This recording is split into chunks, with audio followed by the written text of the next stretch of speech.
This is Where We Live. I'm John Dankosky. Coming up, social enterprise is seen as a growing way to do good in the world while running a successful business.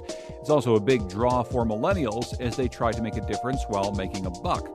But first, Connecticut has been at the forefront of a national conversation about prison reform, an attempt to reduce the extraordinarily high numbers of black and Hispanic men in jail, often for low-level offenses. The effort is leading to changes in drug laws and sentencing guidelines, and increases in transition services from prison back into the community.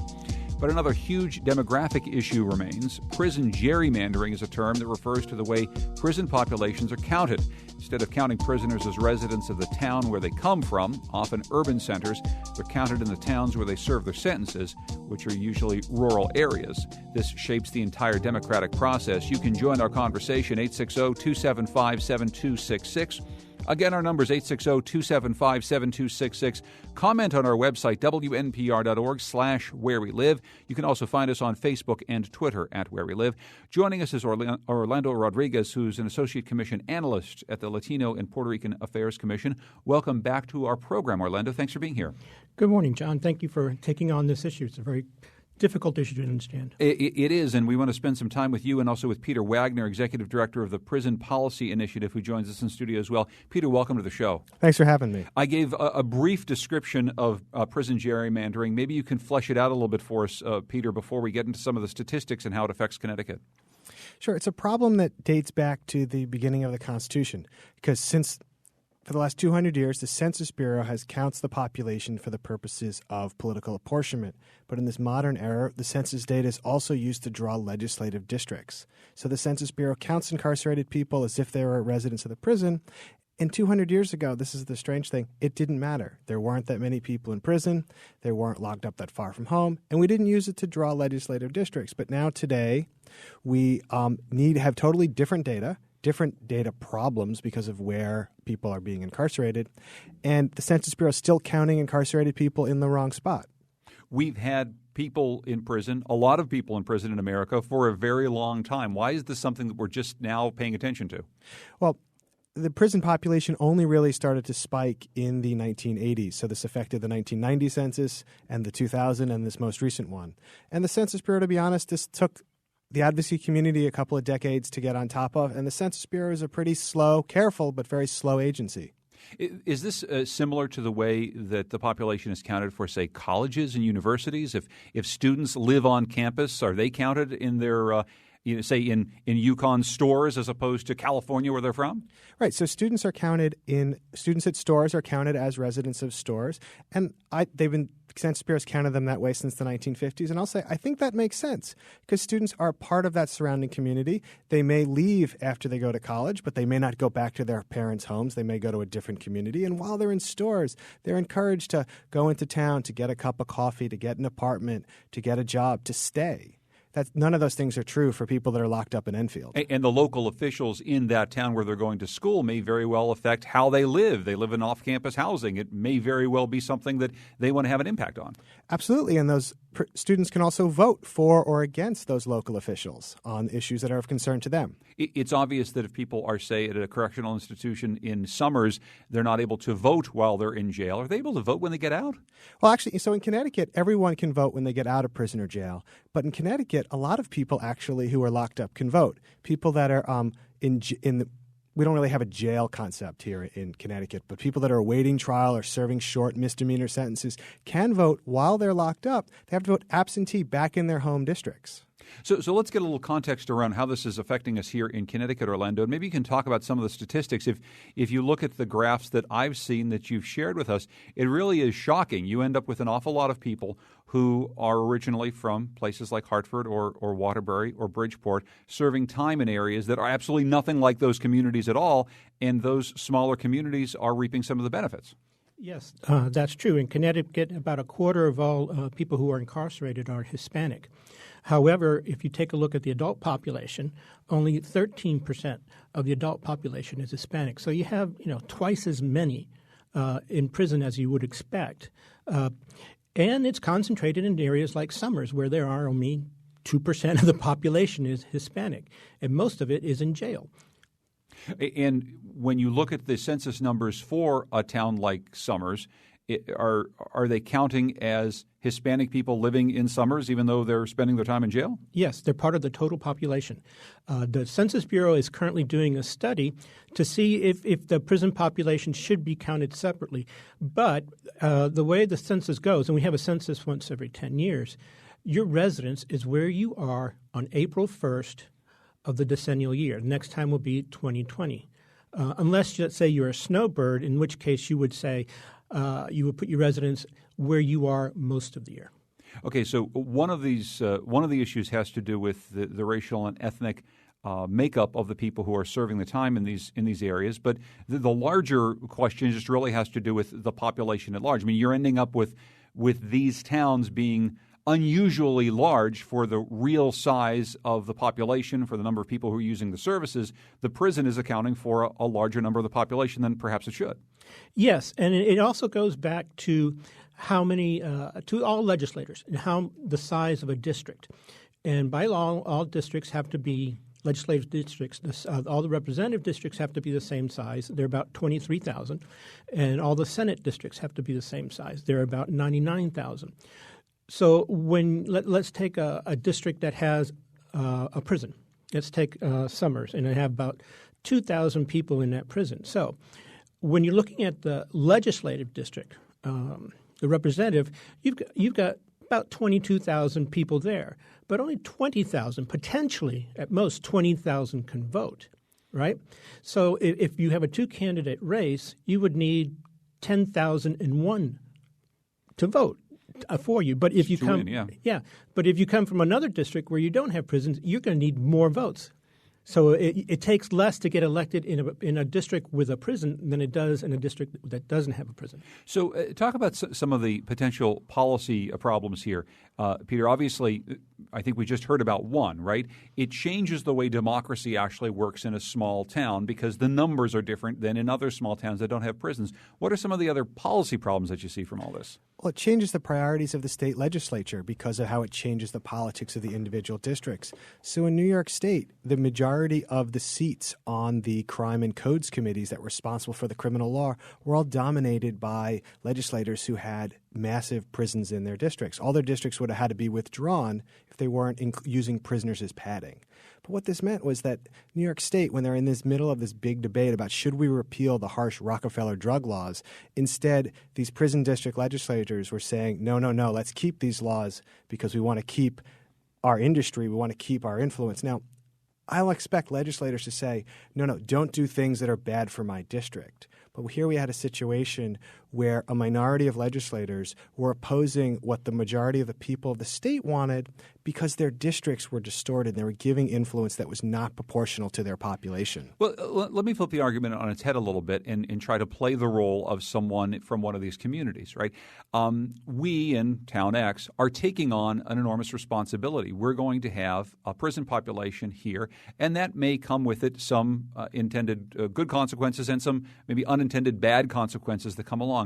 Shouldn't we get a chance to have a benefit from this beyond just having some jobs in our community of DOC folks working at this facility? Shouldn't there be something that comes back to us because we've decided to take on the burden of something that, frankly, a whole lot of other towns wouldn't want?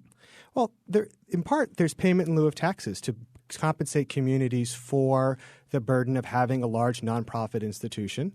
But if there's a flaw with the payment in lieu of taxes formula, the solution is to fix that. It's not to cheat at the ballot box. Hey, Orlando, you want to pick up on that a little bit? I mean, talk about some of the other policy implications that you see in all of this. Yes, there are numerous state funding formulas. And towns with prison, quite frankly, benefit to a certain extent because as you raise the population, your per capita income goes down. All right, and the lower your per capita income, the higher the amount of funding you're going to get from the state. So technically, yes, these towns could potentially get more funding than towns that don't have prisons.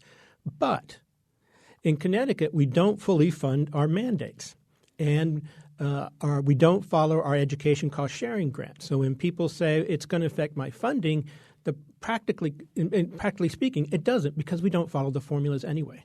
We're talking with Orlando Rodriguez, who is from the Latino and Puerto Rican Affairs Commission, and also Peter Wagner, who's Executive Director of the Prison Policy Initiative. We're talking about something called prison gerrymandering and how it may be influencing the democracy that we have here in Connecticut. We'd love to hear from you at 860-275-7266 if you're in an urban area or if you're in one of these suburban towns specifically that house one of Connecticut's prisons. You mentioned earlier New York State. They're having this problem, Peter. Are there some other places that are actually attacking this issue head on and changing some of the rules? Sure. New York and Maryland have passed legislation that counted incarcerated people at home for redistricting purposes. They figured out where incarcerated people come from. That's pretty easy. The census data came, they did an adjustment, and they drew districts as if incarcerated people had been properly counted at their home legal addresses or under state law says they reside. So New York and Maryland did that and applied to the districts that are now in effect. Delaware and California have passed legislation that will apply to the districts that are going to be drawn in after the next census. And a number of other states have passed legislation in at least one chamber, including Rhode Island right next door. If you change this law and people who were housed at, and again, we've used Summers before because this is the largest number, housed at Summers were now not counted in the population of Summers, but they were, say, counted in the population of Hartford, of a district of Hartford. That also changes the demographics of that city. We already have extraordinarily low voter participation in cities like Hartford and Bridgeport. If you change the demographics of those communities by counting people who are from Hartford back in Hartford once again, now you've got another person who is counting toward the census rolls, unable to vote in that election in Hartford. Isn't that a problem? It's not for a couple of reasons. But first, again, about a third of the people that are locked up in Connecticut are able to vote, and if they're doing so, they're doing so absentee back at home. But districts, I'd argue, are not about voters. They're about representation. Children can't vote. All kinds of people can't vote, but we can rely on our communities to speak our voices. And incarcerated people in Summers are not being properly represented by the communities of opposing interest in that community. Orlando? Yes. It's when we put the people, let's say, from Hartford or Bridgeport back in Hartford or Bridgeport, it doesn't necessarily mean that those towns will gain more representation, because how we do the districts, divide them, it's going to depend on what the population is in 2020. Mm-hmm. And we don't know what that is. And towns like Hartford have been losing population. Also, it's going to affect political boundaries not just for Hartford or Bridgeport or Waterbury, but for everybody, because you're redistributing population. So everyone's boundary may change a little bit. But we will still have 36 senators. We will still have 151 state representatives. The only thing that changes is their district boundaries. Peter, before we run out of time, we've talked about what states can do. Is this a census problem? I mean, should the U.S. Census actually change the way it does its work? The U.S. Census Bureau absolutely should change how they do their work. They've made some changes into how they publish the data. They're looking at whether they can count incarcerated people at home. That's something they need to do. That's the best solution. But in the meantime, states like Connecticut can join New York and Maryland and fix this problem in their own state.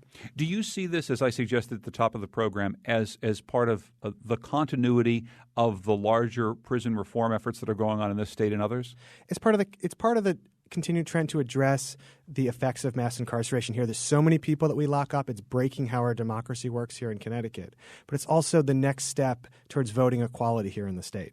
Orlando, what is the Latino and Puerto Rican Affairs Commission doing to end this practice of prison gerrymandering here? Well, the first step was that the board took this on as a policy agenda. At the Latino Puerto Rican Affairs Commission, our policy is driven by our board, which is made up of up to 21 appointees. They're political appointees. We have folks on the left and on the right.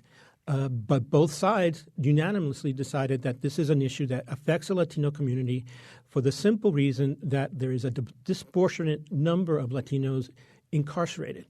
Mm-hmm. And once you take them out of into the prison, you take them out of voting population, and then Latino communities are harmed twice because you also take them out of the representation count.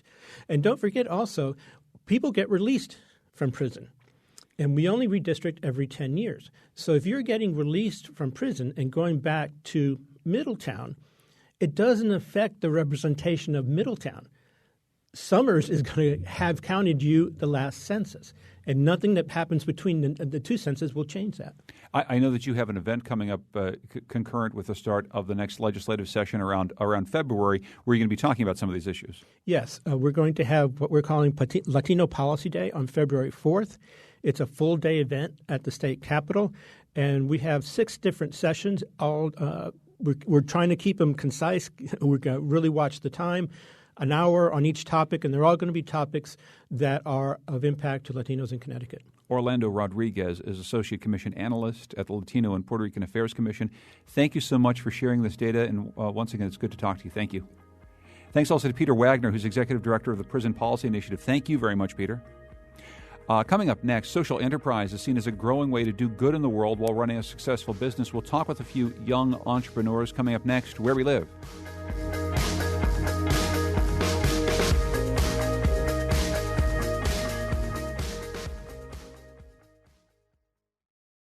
This is Where We Live. I'm John Dankosky. Young people coming out of college today have a strong desire to do good in the world, but jobs with a social mission are not always easy to find. So many of them are starting their own businesses, but with a twist. They make money to support their goals instead of profit being their only goal. Social entrepreneurs are growing in numbers. Technological changes in the last decade are helping them network to tackle some of these social problems like inequality and prison recidivism. With philanthropic and public funds limited, social entrepreneurship might be the key to closing the inequality gap. They can scale up to meet some of these global needs. I talked with some of these entrepreneurs at an event for Reset, the Social Enterprise Trust, just a few weeks ago. I want to welcome Kirk Savage in. He's co-founder of Send Help Back Home, a tech startup company. He's also a business manager for United Technologies. Kirk, welcome to the program. Thanks so much for being here. Thanks for having me, John. I also want to welcome in Hannah Sokoloff-Rubin, who's a senior at Wesleyan University and co-coordinator of the Wesleyan Doula Project. We'll be talking about your program in just a moment. And Hannah, welcome to the show. Thanks for having me. And I want to welcome in Bashan Brown. He's a former student at the Wesleyan Center for Prison Education. He's currently pursuing an entrepreneurial venture called Trap House. Bashan, welcome to the show. Thank you, John. Bashan, I wanted to start with you. We just had a conversation about Connecticut and some folks trying to change laws around prison. It's one of many efforts that are happening around the state right now to try to really reform the way we think about mass incarceration here in our state. And I know this is something that obviously you're working on in your project and something that touches you very closely. I'm wondering, first of all, if you can talk about your experience. You spent 6 years incarcerated at Cheshire Correctional. Yeah, about 6.5. Yeah, six and a half. I was going to say, I'm sure every month probably you can feel along the way. Yeah. If you don't mind me asking, what were you in for? Well, in 2009, I was convicted of first-degree robbery, and I was had a pretty bad time, and robbed the bank, owed somebody some cash, and was pretty desperate and did what I had to do to get the money, and obviously that didn't work out for me. And so you ended up spending 6.5 years in jail. What was your prison experience like? Well, my prison experience varied, right? So a lot of times, all prison experience is pretty bad. But, thanks to Wesleyan, I was able to transform my prison space, right? So my prison experience was one of educating myself and trying to get better and make sure I never make the types of mistakes that I made to get in that situation in the first place. So Wesleyan Center for Prison Education allowed me to imagine that I was in a college setting throughout 4 years of my prison sentence.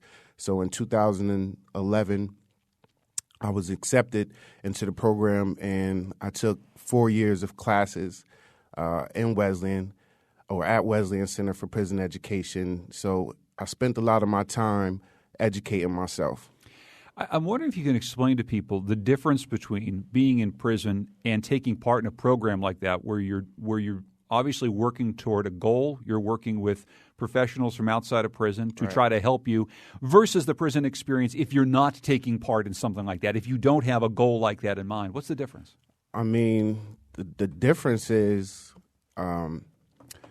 it's a lot of wasted time in prison, right? So some people can sit on their bunk all day, watch TV, get out, play cards, play chess, and really not address the core of their issues. Right, and some people want to address issues, but they don't have the resources to do it. So there's a lot of there's not a lot of programs in prison that's going to really allow you to fundamentally address your issues. So there's some schooling.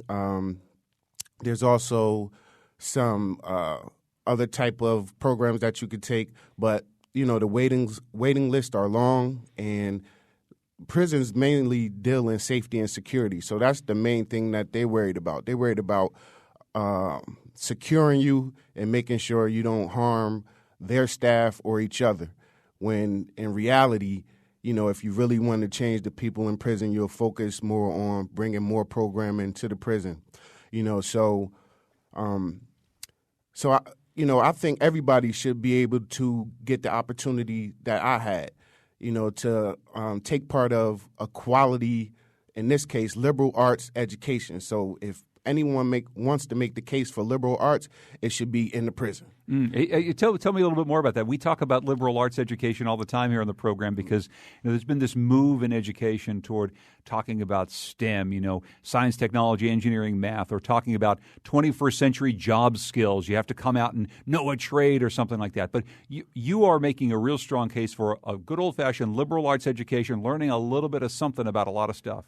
Absolutely. I mean, there's something valuable about interdisciplinary learning, where you're allowed to, look at the world through different angles and different people's eyes. So you could really, look at your own life through a different lens, right? So, getting a liberal arts education allowed me to really evaluate exactly where I'm at politically, socially, economically, on the spectrum. Exactly where do I stand as a black man in America, now as a felon in America? Like, how did we get here, and what can I do to change the situation? So it's something valuable about learning psychology, literature, and, just mixing and matching all types of education to, custom make your experience. Like if you're interested in preparing prisoners to return to society and be better citizens, then you all will push for liberal arts education in the prison system. And I won't ask you to do a promo here, but when I met you the other day, you said you spent a lot of time listening to public radio too. I'm glad to know that we helped in some small way. I mean, not just public radio. I spent a lot of time listening to you. Well, right? That's nice to hear. And public radio in general, helped me raise my consciousness. Shows like that you had on just previously, I was tuned in, and being tuned in to your show allowed me to be tuned into the world and what's going on in the state of Connecticut, right? Like that gerrymandering is a big issue. You have people from different communities, mainly the major cities, right? Hartford, Bridgeport, New Haven, Waterbury, in prison, but not being counted as being citizens of their own city. And you have a lot of resources that should be used in their city that's being used in places like Cheshire, Summers, where they're counting these bodies as being part of their population when in reality that's just not the case. They spend something like $50,000 for to incarcerate a man in Connecticut, and that those resources could be spent better in the communities where these gentlemen came from, and the women as well. We're talking with Bashan Brown. He's a former student at the Wesleyan Center for Prison Education. He's currently pursuing an entrepreneurial venture called Trap House, which we'll be talking about in just a moment. Before we turn away from this real quickly, Kirk Savage, who's here as well from Send Help Back Home, you were nodding along with this conversation that we were having about liberal arts education. When we talked at that event for Reset, this came up a little bit, and this notion of how we prepare people for a workforce is it's one of the biggest conversations, not just in education, but in America today. I mean, where do you stand on all this? Because, people want to have job skills coming out. At the same point, Bashan's making a really strong case for a liberal arts education. Right. So I smirked because in the green room we were just talking, and I said, I want you to be an engineer. So that's the start of where I stand. I believe in kind of having a hard, tangible set of skills that you can come out with. And for me, it's once you establish yourself, then you have more opportunity to then expand, explore different facets of life. It's just my thought. Not saying it's right or wrong, right? It's you can drive on the right side of the road or the left. We just have to choose one.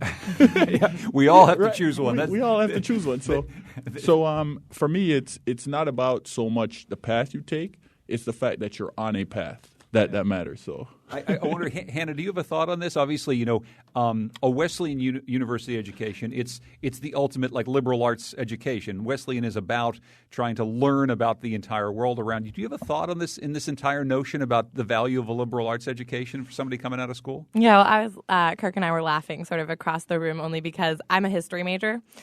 So we were having sort of a history liberal arts major versus engineering major type of conversation. I really think that it comes down to doing what you're passionate about and being able to use it. So when I first got involved in social entrepreneurship, I thought, I really have not a lot of experience in hard sciences or even in, math as applied data analysis. How am I going to use what I do know? But I'm a history major who studies social movements and revolutions. So if I'm trying to think about how to sustainably be part of a movement to change current social norms, that knowledge matters. And I do a lot of creative writing. So my ability to explain the same work that I'm doing in really different words to different people in a way that's going to make that resonate, that's been incredibly useful at panels, at grant pitches, and things like that. So I think that it comes down to finding a balance of the tools that you need and also partnering with people who are going to help complement the skills that maybe you haven't spent time in college learning. Yeah. Yeah. I mean, just hearing you talk, right? There are definitely some skill set there that I'm lacking, that I'm welcoming, just to say, I think you could help me get to a better place. So definitely appreciate and respect the different kind of points of view. We're talking today with Kirk Savage, who's the co-founder of Send Help Back Home. It's a tech startup. Hannah Sokoloff-Rubin, who is a senior at Wesleyan and also co-coordinator of the Wesleyan Doula Project. And Bashan Brown, a former student at Wesleyan Center for Prison Education. We'll be talking about his venture called Trap House in just a moment. You can join us at 860-275-7266 as we talk about social entrepreneurship. So why don't you tell me about your project, Hannah, just to get us started here? Yeah, so the Wesleyan Doula Project is an organization that trains students and a few community members to work as non-medical support people for women receiving abortions. So I was talking to Kirk about this earlier, and he said, I thought doulas did birth. This is a very common understanding. Doulas do. I'm also a birth doula. But the Wesleyan Doula Project is one of the pioneering organizations that are part of what we call a full spectrum movement that tries to make doula care accessible to everyone for every type of pregnancy outcome. So that's everything from abortion to miscarriage to stillbirth to birth for adoption, to really anything where someone might need extra support and advocacy and feeling agency in a reproductive decision or in a medical situation. From what I've learned about social entrepreneurship over the years, a project like yours is meant to fill a type of a market need. That's why it's a business venture as opposed to just, I just want to do something good. A lot of people want to do something good, and sometimes they see a market need and sometimes it's not necessarily there. Obviously, you're trying to fill a niche that's not there. Yes. So one of the reasons I've devoted all of my time as a student to this project is because I think it both hits a level of social justice in me that's really important, and treating people like people and making sure that happens. But in this situation, treating a person like a person actually helps fix a broken healthcare system, especially around reproductive healthcare, in that we have a problem where the care that is being provided really isn't meeting the needs of the people who are receiving it, which is therefore perpetuating a situation where follow-up care isn't able to reach that. And so what we do, in addition to giving people this opportunity from Wesleyan students, get to do really important work, but we're also, most importantly, serving patients, greatly increasing their experiences and increasing their safety by being able to create open lines of communication and help them be more comfortable with what's happening. And we get feedback from doctors and nurses all the time that we're really helping their flow better. They actually bring in fewer med techs on the days that we're going to be there because we're able to help the process go more smoothly. So we see ourselves kind of targeting all possible people involved. What are some of the things that you're learning through starting up this project that maybe you didn't know going in? What are some of the hurdles you've had to jump over? As some people have told me when I first started kind of bringing the Wesleyan Doula Project towards a social entrepreneurial end, it's not the easiest sell, right? You got to explain what a doula is. You got to talk about a lot of things that we don't always like talking about or that has a lot of different emotional nuance. And what I'm learning is that this is a project that can really resonate with different people, But you need to think both around the work that we're doing and around what sustainable leadership and sustainable development looks like. Those are not words that I used to be comfortable saying. Those are words that I now wield regularly. So I'm really challenging sort of the boundaries of both the work that I'm doing and the ways of expanding and networking that work to try to take in as many different needs as possible. People throw around the word sustainable. You are uncomfortable saying it. What does it mean to you now? So I think that students are in a particularly good position to do this type of work. Our goal overall is to also provide birth doula services and postpartum doula services, but with a college campus lifestyle, it can be hard to do that. So abortion doula services, first of all, are the niche that need this care the most, and second of all, is also something that we can really do. But we also have a very short institutional memory. I'm graduating this year. You have people doing a lot of different things. You have people taking their engineering classes. That takes up a lot of time, not to mention all of my history papers. So sustainability for me means creating a vision that both has the flexibility to read in new people and a changing social discourse, but also that's going to hold, that has legs, that's going to hold this organization when I'm not here anymore, when other people. So we have a leadership system that brings in someone for 2 years. This is my second year. We also have a sophomore on board now, so she'll be there as time goes on, and a junior. So sustainability for me means creating a platform that we can continue to stand on. I want to quickly get to a phone call here. Steve is calling from Brantford. Hi there, Steve. Go ahead. You're on Where We Live. Hey, how are you, John? Good. What's up? So your previous guest who was talking about the importance of a liberal arts education for people in the prison population and the underserved population, I think that's a really important point to get across. As somebody who grew up in a very wealthy town outside of Hartford, went on to live on Sargent Street in Hartford for 5 years in a predominantly African American and Jamaican community, and then went on to serve 6 months in prison at Carl Robinson earlier in life.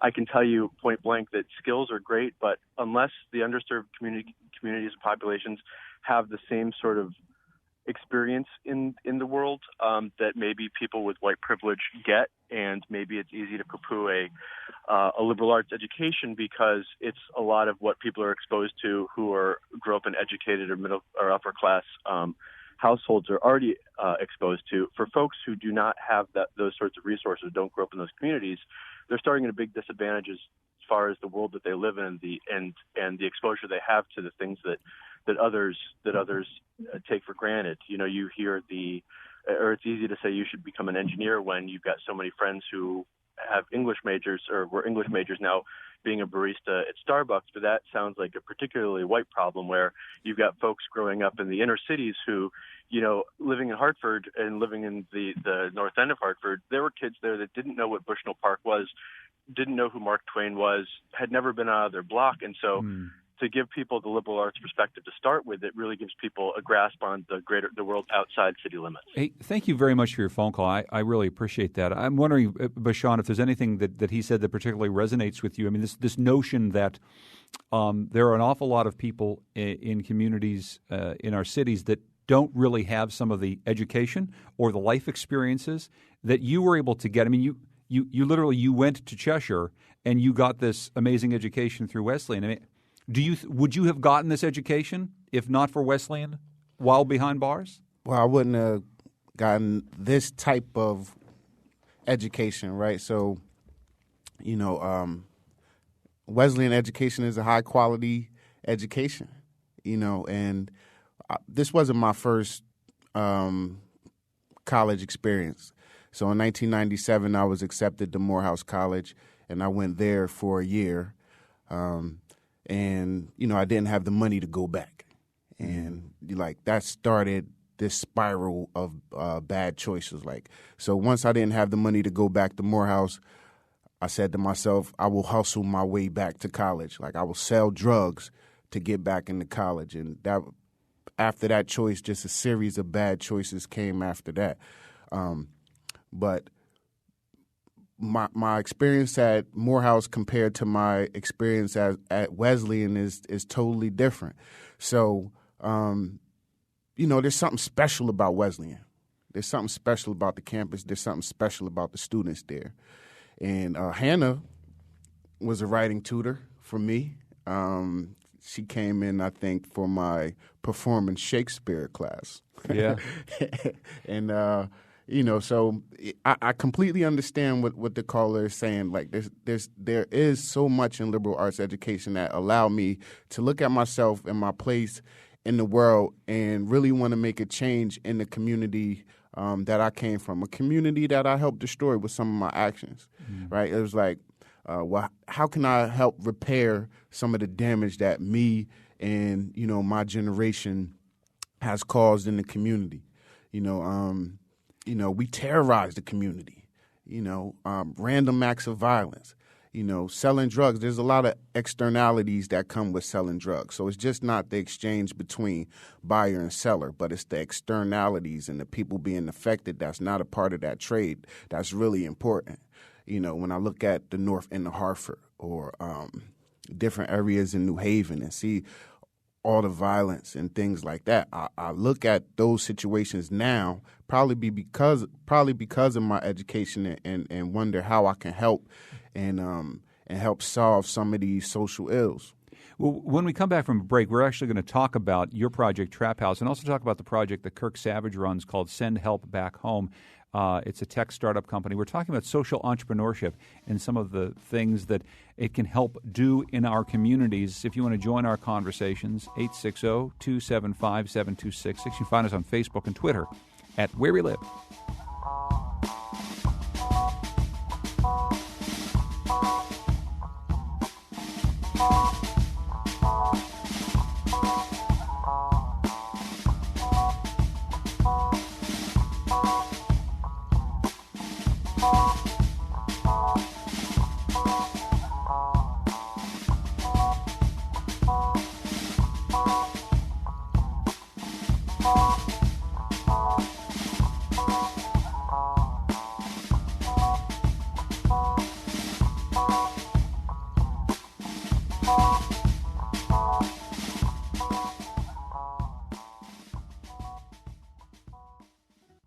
This is Where We Live. I'm John Dankosky. Coming up on tomorrow's program, the Republican Senate Minority Leader Len Fasano and the House Minority Leader Themis Clarides are in the midst of a budget battle with Governor Malloy and legislative Democrats.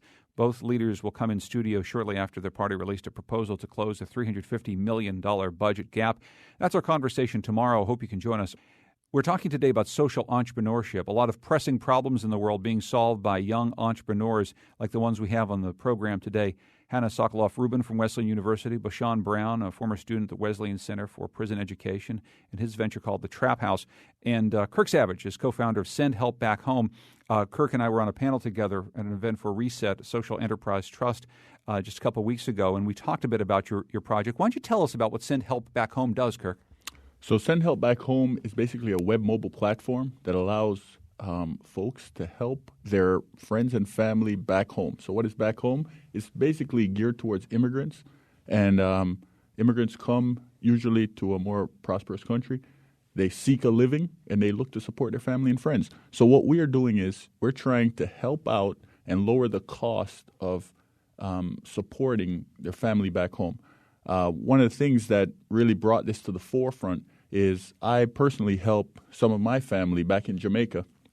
And I was at a Western Union one day, standing in the long line, and I realized, wow, I'm going to send $50, and it's going to cost me like 10. That's like 20%. That's robbery. Where else would you pay 20% for a service like that?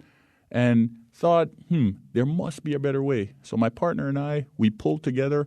We've been kind of utilizing our resources, our training, et cetera, to try to create a business that takes advantage of some of the technology out there today. You see Bitcoin, you see the world, and the technology is really opened up, and there's opportunity to really simplify and have a more cost-effective trade for remittances.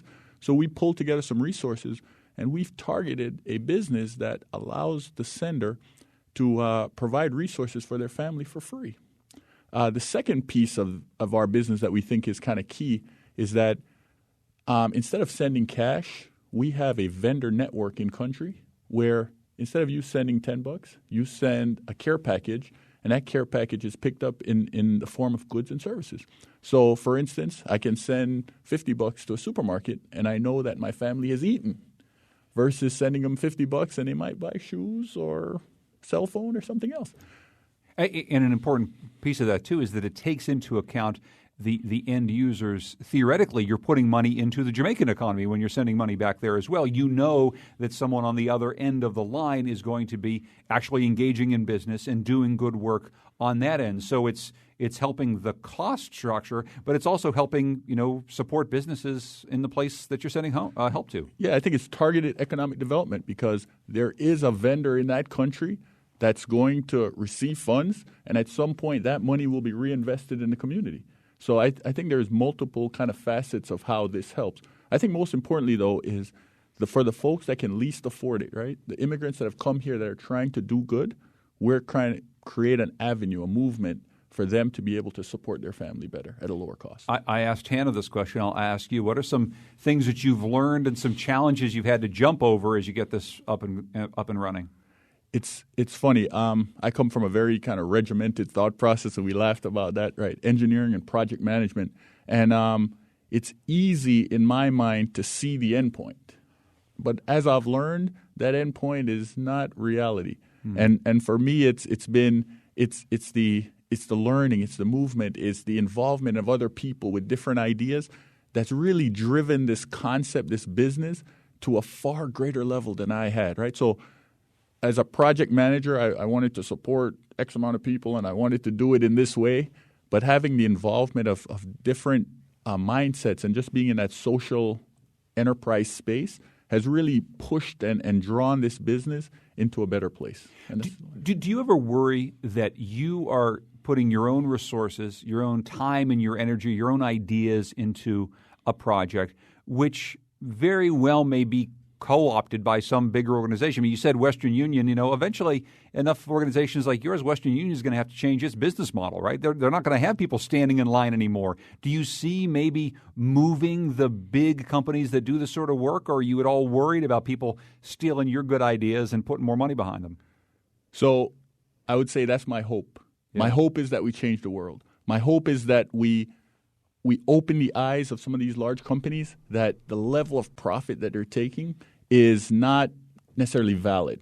So for us, it's a capitalist idea, right? There's a component there, but it's also an idea that has a social good. And if we can instigate kind of that good and really drive the market, then our hope is that the bigger guys shift. And that's a part of the win. Right? But Bashan, how about you? Tell us about Trap House. What is it you're doing? So Trap House, in its original meaning, means a place where you could go and score drugs, almost like a crack house. So I reappropriated the word, and the acronym stands for transforming, reinventing, and appropriating people. And please don't push back on appropriating, Hannah. That's a hot topic word, like on Wesleyan campus. But, I really do believe that I am going to appropriate people that was destined for the prison system. It is, my vision that they become entrepreneurs. So Trap House works in communities with high rates of drug activities, get people to first recognize their passion and recognize their entrepreneurial spirit so we can redirect that into a formal market, into a legal market. So basically, there's a lot of people out hustling right now. And, in the communities that I want to serve, a lot of times it's illegal narcotics. So I want people to recognize the skills that are behind those type of sales and really pivot that into the legal market. We interviewed, and I don't know if you heard this, our reporter Jeff Cohen interviewed a young man who unfortunately was killed on the streets of Hartford not so terribly long ago. And he profiled him, and he talked about hustling, and he talked about how hard it was and the types of ingenuity it took to carve a life out of doing things that are illegal, but are indeed entrepreneurial in their same way. You seem to be harnessing some of this creative energy. I mean, there's a lot of people out there who work really, really hard to do things that they shouldn't be doing, but at the end of the day, those are skills. Absolutely. Those are skills that you use, every day. So you have people that have sales forces and, they have marketing skills. They know how to promote their product. They know how to, really hustle, and a lot of times if we use those same skills and that same energy and that same passion and that same drive to hustle in the right way, you'll get a lot further, because at the end of the day, not many people come away from the drug game winners, right? Most people end up in prison for lengthy sentences, sometimes short bids, but at the end of the day, those activities are going to lead you to prison. So, I'm trying to harness the capitalistic winds that blow through the ghetto and push people on corners. Yeah. Well, speaking of harnessing, Hannah, I'll turn to you for the last couple minutes here. Another thing to maybe harness is this enormous amount of energy that is on college campuses today. People who do want to change the world, who aren't interested in just getting out of school and making enormous amounts of money. Obviously, people need to pay off those college loans, and people need to make a living and maybe buy a house someday. Can you talk about that balance for the students you work with and are close to, about wanting to change the world and also wanting to kind of make a buck doing it? Yeah. There's a quote by E.B. White that someone told me about a year ago that says, "Every day I wake up and I can't decide if I want to change the world or enjoy the world, and it makes it very hard to plan the day." I feel that every day that I wake up.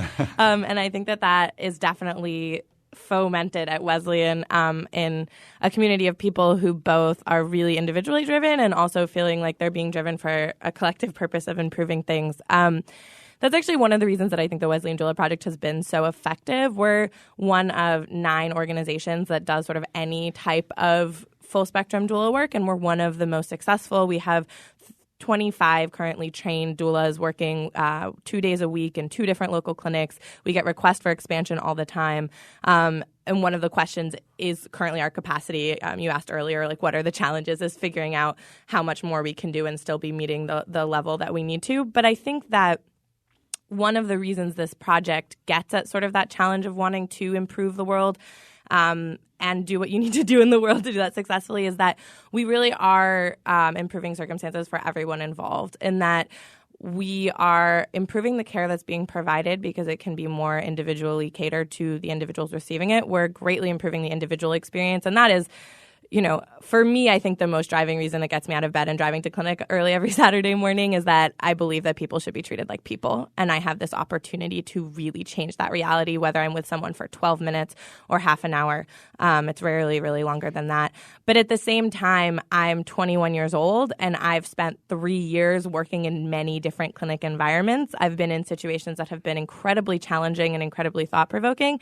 And I can talk about that. And I want to go on and do reproductive health work. And sort of one thing I've been thinking about is when we talk about education reform, which is also very popular on my campus, everyone wants to go do Teach for America or be in a classroom so that they can go change it. And I want to be in the reproductive healthcare system so that I can change it. And this opens a door for me to do that. And our volunteers from the university, it's really a diverse group of people and all women. And they're getting really direct tracks into interpersonal field, into the medical health field that isn't always easy to access.